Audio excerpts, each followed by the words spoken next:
नहीं और अन्य चिंतन नहीं, आश्रय प्रभु के चरणों का और चिंतन प्रभु के चरणों का, बस। अब हमें चिंता नहीं करनी कि हमारी गति क्या होगी, हमारे हृदय में तो अभी विकार है, स्थिति तो है नहीं, ये नहीं। श्री भगवान गीता जी में योगारूढ़ उपासक को सा निश्चयेन योक्तव्यो योगो निर्विण्ण चेतसा, जो इस चाहे ज्ञान योग का उपासक हो, भक्ति योग का उपासक हो, कर्म योग का उपासक हो, सब उपास्य देव सबके एक ही है। ज्ञानी जिसे ब्रह्म कहते हैं, योगी जिसे परमात्मा कहते हैं, भक्त जिन्हें भगवान कहते हैं, प्रेमी जन जिसे अपने लाडिले कहते हैं, वो एक ही है, सौ दो सौ नहीं। उनके नाम अनंत है, उनके रूप अनंत है, उनकी लीला अनंत है, उस अनंत की महिमा अनंत है, उनके भक्त भी अनंत है।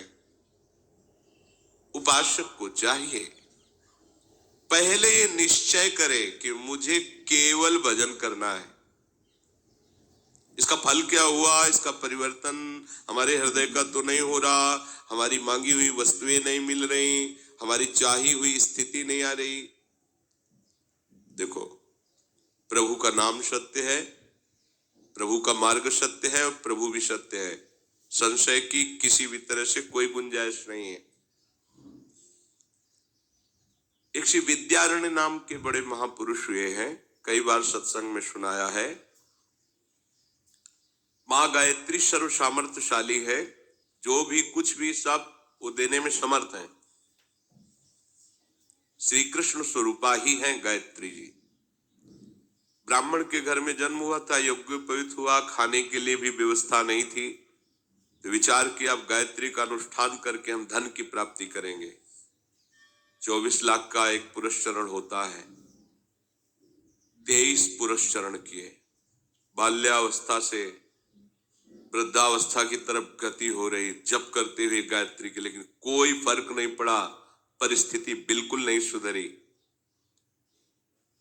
उन्होंने विचार किया कि क्या मां गायत्री के मंत्र में इतनी सामर्थ्य नहीं कि हमें अर्थ दे सकते। बचपन से अभी तक इतने पुरस्चरण किए, लेकिन हमारी कामना की पूर्ति नहीं हुई कि अर्थ मिल जाता। अब जिनके लिए अर्थ चाहिए वो माता पिता पधार गए, तो फिर अब अर्थ की क्या जरूरत। 23 पुरस्चरण पूर्ण होने के बाद उन्होंने संन्यास ले लिया। बहुत बड़े महापुरुष हुए हैं विद्यारण्य जी महाराज।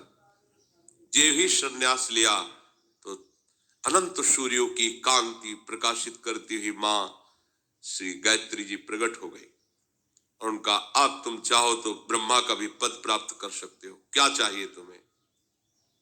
तो उनका, अब तो मैं सन्यासी हो चुका हूं, अब तो मुझे किसी भी न वस्तु की आकांक्षा है न पद की आकांक्षा है, पर हम आपसे प्रार्थना करते। 23 पुरस्चरण किया, 24 लाख मंत्र का जब एक पुरस्चरण होता है, बड़ा नियम उसमें होता है।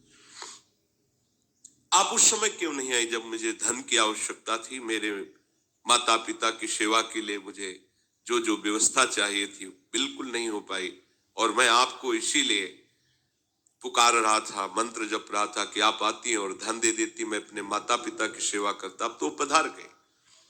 तो उनका, इन अनंत जन्मों में जो छोटे मोटे ऐसे अपराध होते हैं वो तो सब नष्ट हो गए थे। 24 ऐसे महापाप थे